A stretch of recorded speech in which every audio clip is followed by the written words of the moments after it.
Bienvenidos a una nueva edición de su noticiero Tele El Salvador. Soy Coral Orellana y este día le mostraremos las noticias del acontecer nacional e internacional. Comenzamos. El presidente de la República, Nayib Bukele, lamentó que el FMLN buscara beneficio político por un hecho donde hubo personas fallecidas y lesionadas.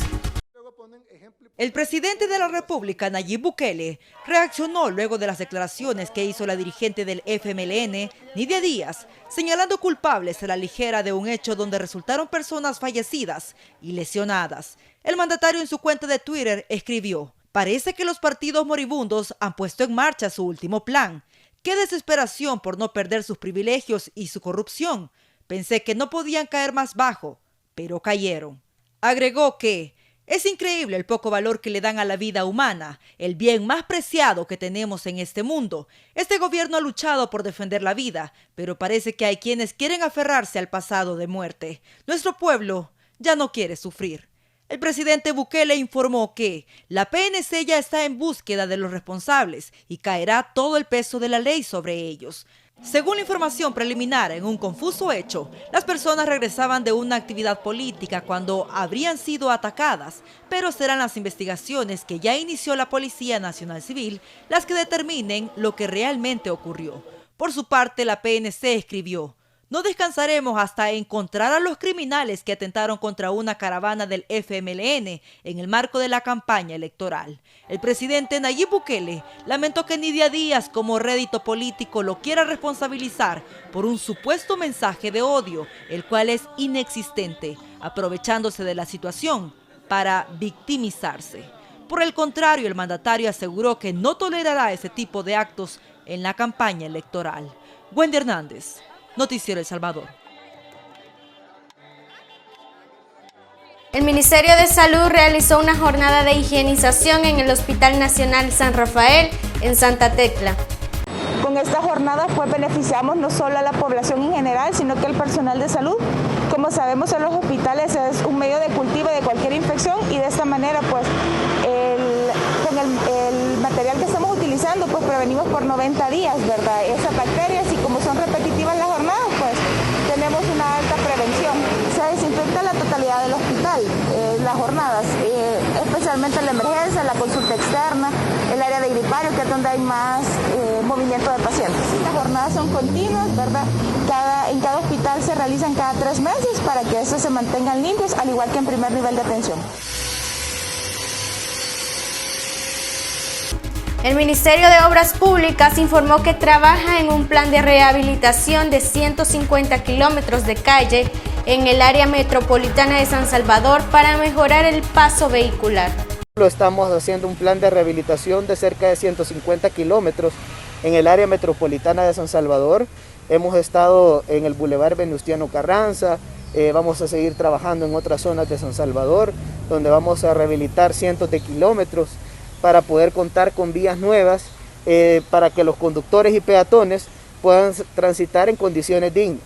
Lo estamos haciendo esto principalmente en horarios nocturnos para no afectar el tránsito vehicular. Además de las rehabilitaciones, también estamos realizando otras obras, como por ejemplo la construcción del puente sobre el río El Jute en la carretera del Litoral, en La Libertad. Ya en este momento ya habilitamos el paso vehicular en la zona, 2 carriles aproximadamente de este puente que tiene 36 metros de longitud y que va a beneficiar a cerca de 20.000 conductores en promedio diario.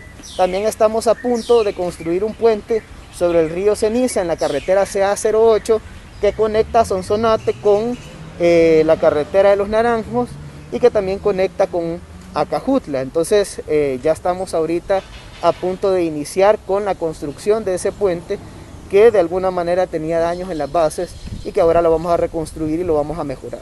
Adicional, también vamos a construir un puente en Chilanga, en Morazán, que en este momento está en diseño y que estamos a punto también de dar inicio a su construcción. Este es un puente que de alguna manera necesitaba ser ampliado porque la carretera existente es de 2 carriles y el puente que teníamos actual era de 1 carril. Entonces en esa zona se generaba un congestionamiento vehicular. Ahora vamos a reconstruir el puente y lo vamos a hacer a 2 carriles. La ministra de Educación, Carla Nanía de Varela, verificó el inicio virtual del año lectivo en el Centro Escolar General Francisco Morazán en San Salvador. Hacemos un llamado a todos los padres de familia a matricular a sus hijos para que puedan beneficiarse de las diversas plataformas que hemos puesto a su disposición. Recuerden que la plataforma virtual no es la única plataforma. Este día comienza la radio nacional como una nueva plataforma complementaria a todas las demás. Esto lo estamos haciendo para que ningún niño, ninguna niña pueda quedarse atrás con el proceso educativo. Es bien importante, padres de familia, que matriculen a sus hijos, porque no es lo mismo que sus hijos vean Canal 10 o escuchen Radio Nacional, ellos solos, que lo escuchen con una mediación pedagógica, con un acompañamiento de sus maestros, que permita articular todos estos contenidos con el contenido de la guía. La concejal Carolina Corpeño renunció al partido político Alianza Republicana Nacionalista Arena.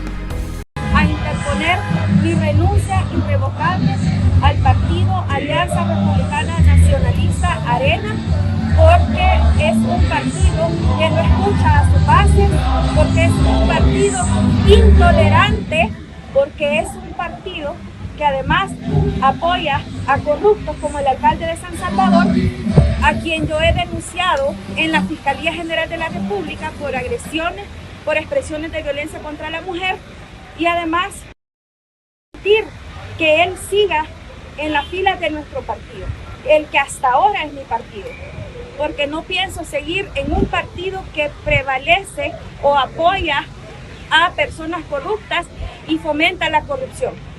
Vamos a una pausa comercial, pero al regresar le tenemos más información. No nos cambie. Quiero que vuelvas a recordar qué es ser feliz, cómo se siente el mar bajo tus pies, qué es sentirte seguro. Vuelve a recordar tu casa, el repicar de las campanas en tu pueblo,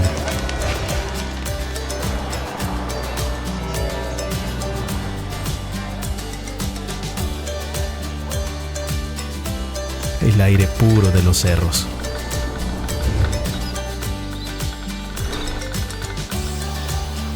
Recuerda que vamos a cuidarte y a consentirte como te gusta.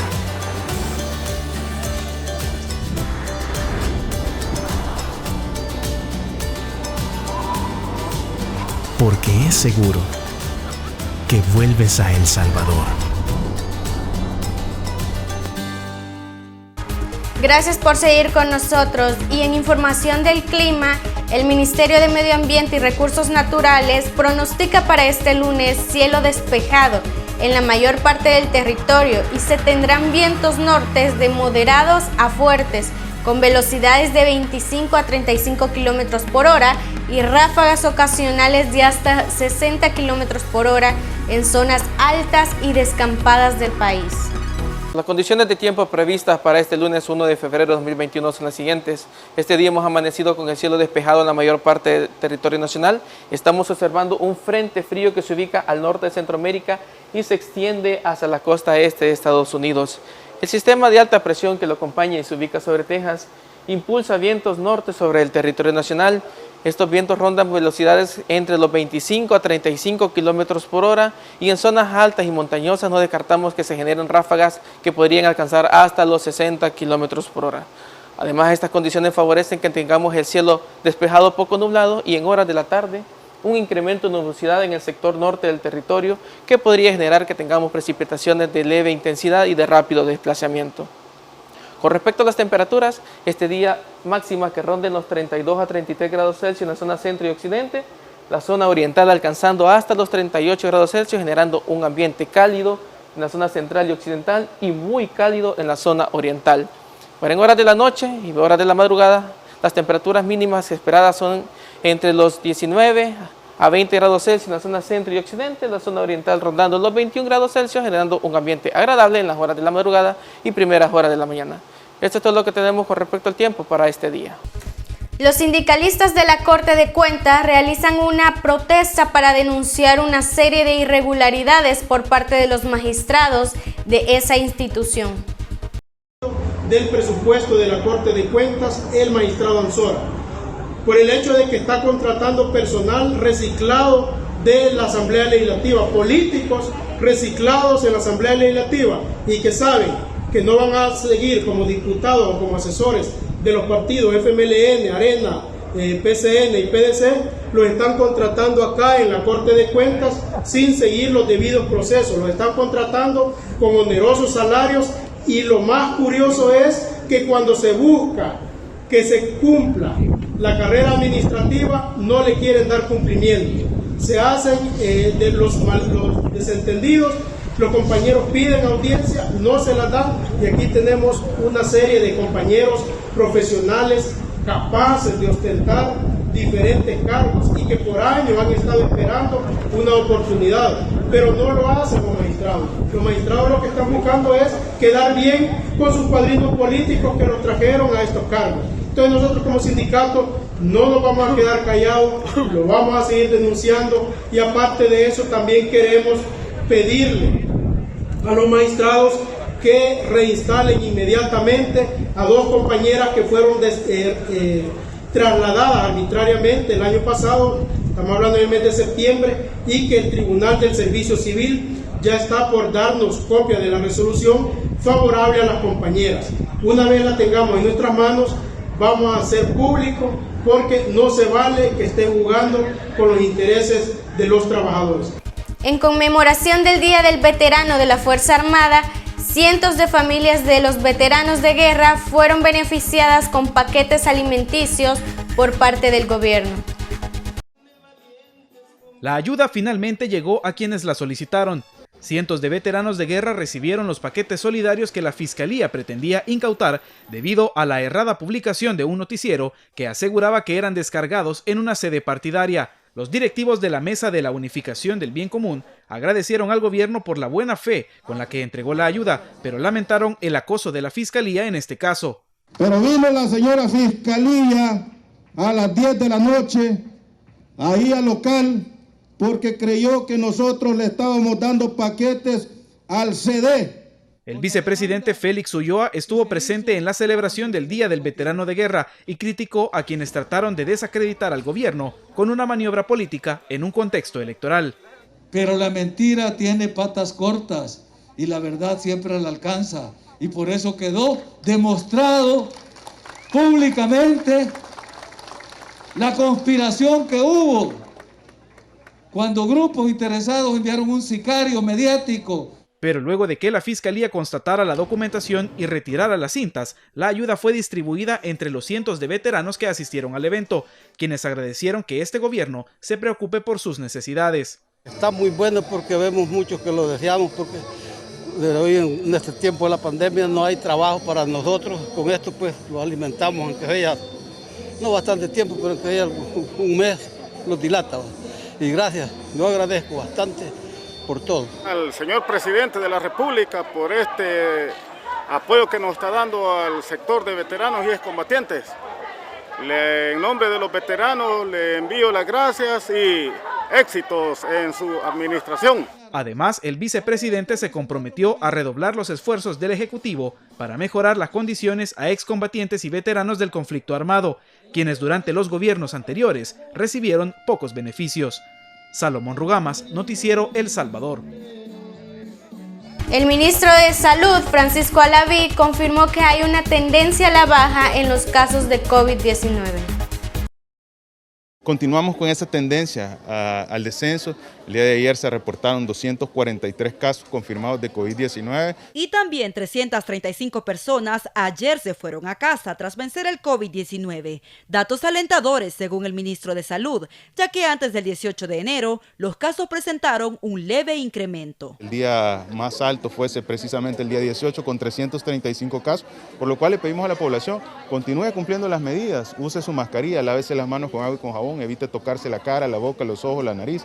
Sobre todo si sale de casa hacia lugares con gran concentración de personas, dado que es ahí donde el virus llegó a muchos salvadoreños en el pasado aumento de diciembre y enero. Eso significa que no fue en un sitio en específico, no era un brote en específico el cual representara que tuviera que hacerse una intervención a un lugar o a un sitio específico, sino que fue a nivel del territorio. El Salvador sigue siendo uno de los países de la región con mejor manejo de la pandemia de COVID-19.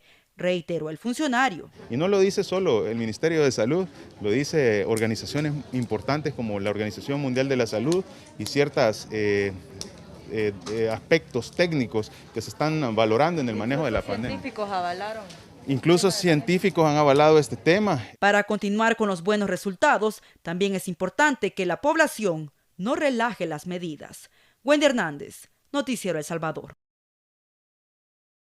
Vamos a una pausa comercial, pero al regresar le tenemos más información de carácter internacional. Quiero que vuelvas a recordar qué es ser feliz, cómo se siente el mar bajo tus pies, qué es sentirte seguro. Vuelve a recordar tu casa, el repicar de las campanas en tu pueblo,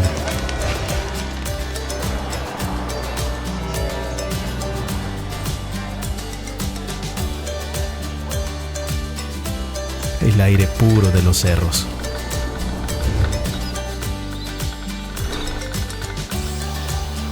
Recuerda que vamos a cuidarte y a consentirte como te gusta.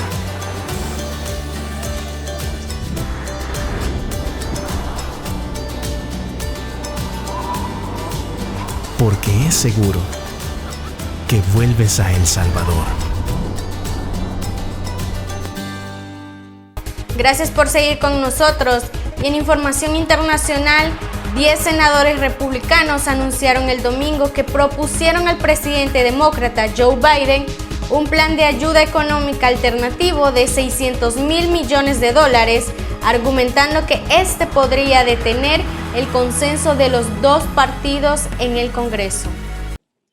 10 senadores republicanos anunciaron el domingo que presentaron al presidente demócrata de Estados Unidos, Joe Biden, un plan de ayuda económica por $600 mil millones, bajo el argumento de que este podría obtener el consenso de ambos partidos en el Congreso. Biden ha propuesto un proyecto de $1,9 billones para sacar al país de la depresión económica causada por la pandemia de COVID-19. Los republicanos se oponen a la cifra propuesta por el mandatario, ya que consideran que profundizará la deuda y el déficit presupuestario de Estados Unidos.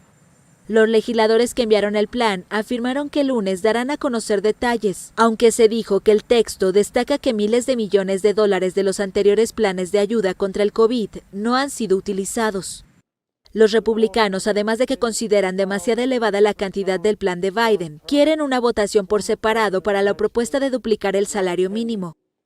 La administración de Biden respondió el domingo que recibió la propuesta de los legisladores y que el presidente la analizará, aunque su prioridad es que su plan sea aprobado para atender la emergencia social.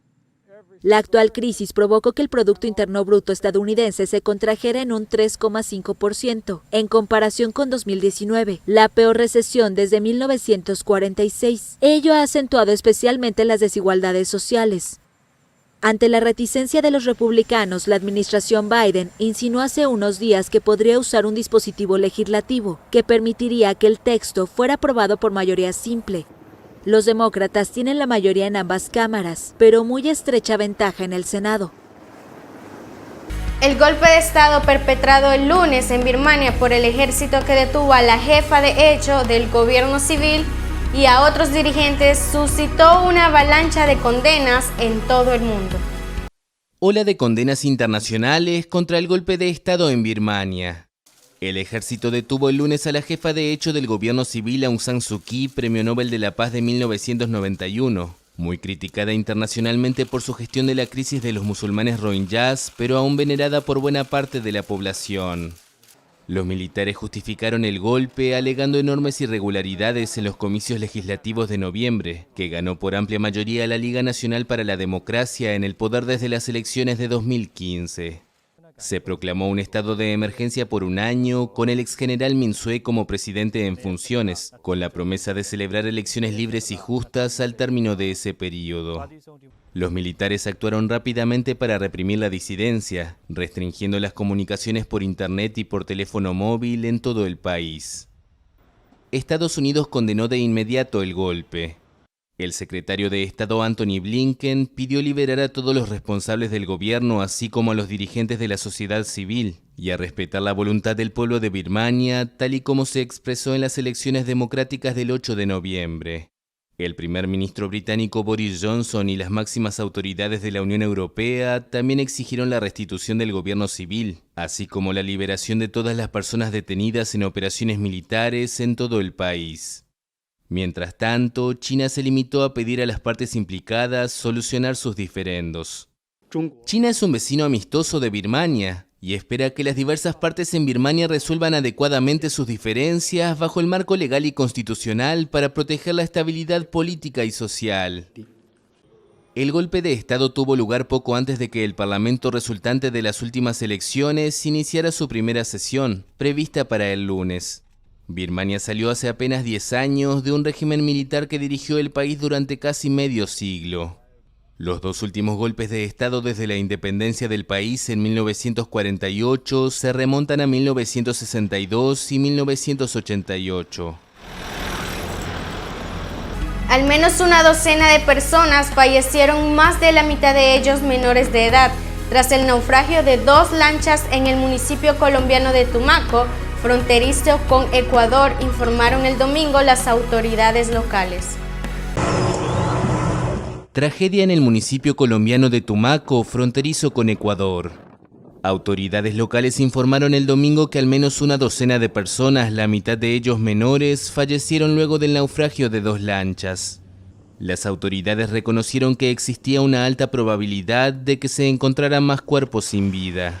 Hemos enfrentado la tarea de búsqueda y rescate como primer criterio con el profundo respeto por el dolor que sienten los familiares de las personas que hemos perdido y las que se encuentran en este momento desaparecidas.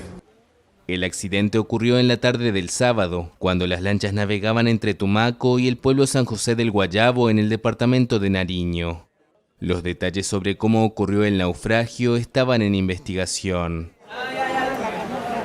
El ejército israelí mató el pasado domingo a un palestino durante un intento de ataque con cuchillo a soldados en el sur de Cisjordania ocupada, informó el ejército. El ejército israelí mató el domingo a un palestino durante un intento de ataque con cuchillo a soldados en la zona de Gush Etzion, un bloque de asentamientos situado entre Jerusalén y Belén, en el sur de Cisjordania ocupada, informó el ejército. En un primer comunicado, las autoridades de Israel informaron de un intento de ataque con cuchillo que había sido neutralizado, y el ejército informó a la France Press que el atacante había sido un palestino que había fallecido. En un segundo comunicado del ejército se detalló que el atacante armado con 3 cuchillos unidos a un palo intentó apuñalar a los soldados, y los militares abrieron fuego. Ningún elemento del ejército resultó herido.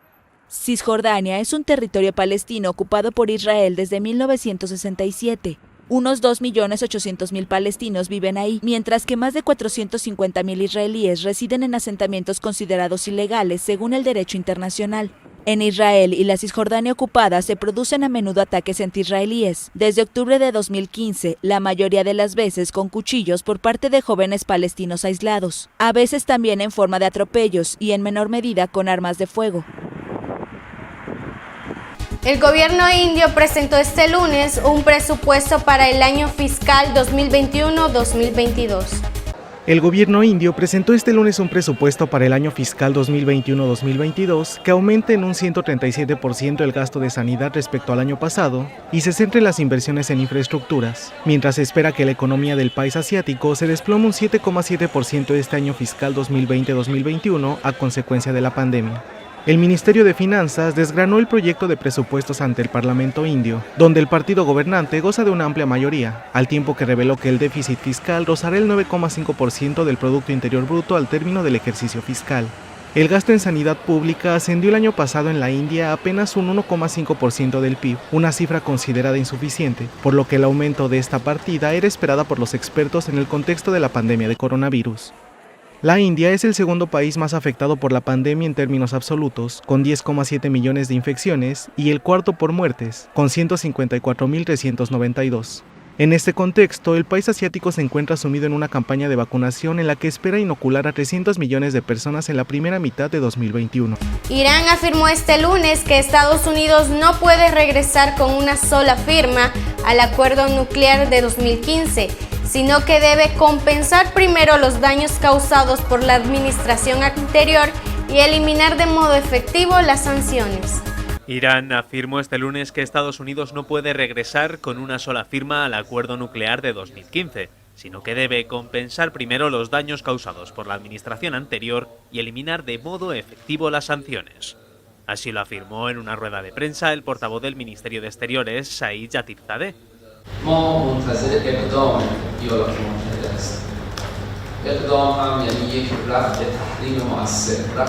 Yatibzadeh explicó que para Irán este levantamiento efectivo significa la eliminación de todas las sanciones impuestas con arrogancia, dijo, después de que Trump asumiera el cargo, y que Irán pueda observar los efectos de este cambio. El acuerdo nuclear, firmado entre Irán y 6 grandes potencias, Estados Unidos, Rusia, China, Francia, Reino Unido y Alemania, limita el programa atómico iraní a cambio del alivio de las sanciones internacionales. Estados Unidos se retiró, sin embargo, del pacto en 2018 durante la anterior administración de Trump e impuso sanciones a Irán que, en represalia, comenzó a incumplir sus compromisos y empezó este año a enriquecer uranio a una pureza del 20%, cuando el acuerdo solo permite un nivel del 3,67%. Con la llegada del demócrata Joe Biden a la Casa Blanca, se han creado ciertas esperanzas debido a su intención declarada de volver al acuerdo, aunque Washington supedita por ahora su regreso a que Irán cumpla primero de nuevo sus compromisos. Este es el punto de discordia, ya que, como reiteró Yatibzadeh, para Irán el primero que debe dar un paso es Estados Unidos, debido a que fue el que se retiró del acuerdo.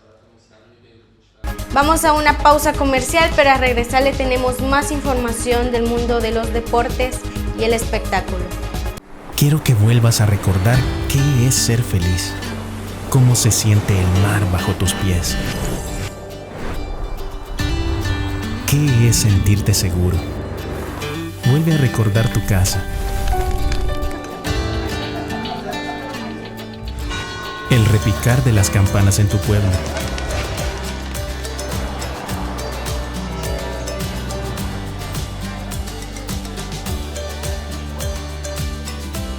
el aire puro de los cerros.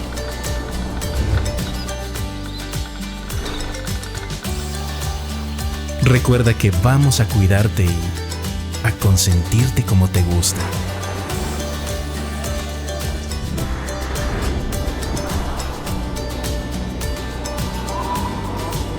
Porque es seguro que vuelves a El Salvador. Gracias por seguirse informando con nosotros. Y en los deportes, Messi tiene firmado con el Barcelona el contrato más caro del deporte. 555.237.619 euros brutos por 4 temporadas. Es la cantidad que Leo Messi firmó el 25 de noviembre de 2017 por seguir en el Barcelona, cuando Josep María Bartomeu era su presidente. En este momento, el futbolista argentino estampaba su firma en el que se ha convertido en el contrato más caro de la historia del deporte y que ahora desvela el diario El Mundo. El documento revela que Messi ha cobrado 74.900.000 euros netos al año, lo que supone unos 210.297 euros al día, más de 8.500 la hora, incluso las que duerme. Según el diario, el contrato contempla la existencia de 2 primas, una por la renovación de 115.225.000 euros y otra por fidelidad de 78 millones. El vínculo con el club expira el 30 de junio de este año, por lo que ya se habría embolsado el 90% por estos conceptos. Estos datos salen a la luz semanas después de que la memoria del club desvelara la enorme deuda económica que tiene. A Messi no le ha gustado y no se quedará de brazos cruzados. Sus abogados ya trabajan en una querella contra el periódico, y estudian implicar a quienes tuvieran acceso al documento en el club. El Barcelona no ha esperado y ya ha emitido un comunicado descartando que tenga algo que ver con la filtración. El Palmeiras de Brasil se corona campeón de la Copa Libertadores con un gol de último minuto. Así reaccionaron los hinchas del equipo de fútbol Palmeiras al gol del lateral Breno López, que permitió a su equipo asegurar la victoria contra el Santos en el tiempo adicional de la segunda mitad. Tras más de 90 minutos sin goles ni momentos peligrosos claros, un esfuerzo final coronó al equipo de la ciudad de San Pablo con su segunda Copa Libertadores. Esta es la tercera vez que el título de los campeones del continente sudamericano se disputa entre dos clubes brasileños. El partido se jugó en el Estadio Maracaná, en Río de Janeiro, que es el más grande del país. Y en los espectáculos, artistas bolivianos reflexionan desde lo más íntimo sobre la pandemia y la cuarentena. A través de la muestra denominada Mutaciones y Afecciones, numeral Cuerpos Pandémicos, un grupo de artistas bolivianos reflexiona desde lo más íntimo sobre el tiempo en cuarentena, las vivencias en la pandemia y el dolor que ha causado la COVID-19 en Bolivia a través del arte contemporáneo. El curador de la muestra, Juan Fabri, explicó que los artistas realizaron esta exposición desde una meditación conjunta a través de un taller previo en 2020 que luego derivó en esta muestra, que en común tienen los conceptos de afección y mutación desde la perspectiva propia de cada artista. Sí, nosotros creemos que el arte es uno de los instrumentos, de las herramientas que ha creado la sociedad para poder reflexionar el propio presente. Por ejemplo, la artista boliviana Laura Barriga creó una infusión llamada quitapenas a base de ramas de molle y romero que tienen cualidades antidepresivas y ansiolíticas para crear una infusión en contra de la tristeza y depresión que puede causar el luto. Barriga preparó más de 5.000 amarres de esta planta que representan las muertes reportadas en agosto del año pasado, que son entregadas a los visitantes en la exposición. Entonces de ahí nace esta infusión que la he llamado quitapenas y que es una infusión que está aquí como para compartirla con la gente. Por su parte, la artista Ivy Vizcarra realizó un visual que muestra imágenes de ella tomando una ducha para interpelar el límite de lo público y lo privado y los espacios íntimos que dejaron de serlo por el uso de los medios digitales. Es como esta división que no solo nos da el espacio público, sino también privado, llegan a unirse. Entonces mi pregunta es, ¿cuál es el límite entre el espacio público y privado? De la misma manera, el artista Pablo Aguirre decidió utilizar los mensajes recibidos en la pandemia a través de WhatsApp para buscar las palabras más comunes y a partir de ello realizar una especie de maquetas para crear nuevas narrativas. Entre las más usadas está salud, pandemia, cuarentena, flexible, entre otras. La muestra estará abierta hasta marzo en el Centro Cultural de España, en La Paz, para que las personas visiten la exposición utilizando todas las medidas de bioseguridad.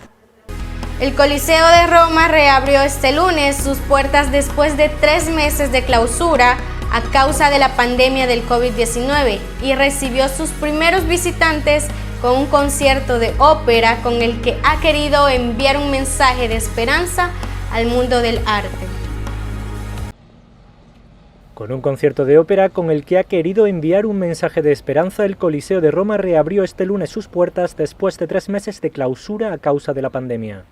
Tras 87 días de silencio y con música de Bizet, Puccini o Verdi a cargo de los intérpretes del Conservatorio de Santa Cecilia de Roma, el anfiteatro Flavio acogió a los visitantes que decidieron recorrer sus entresijos en el día de su reapertura.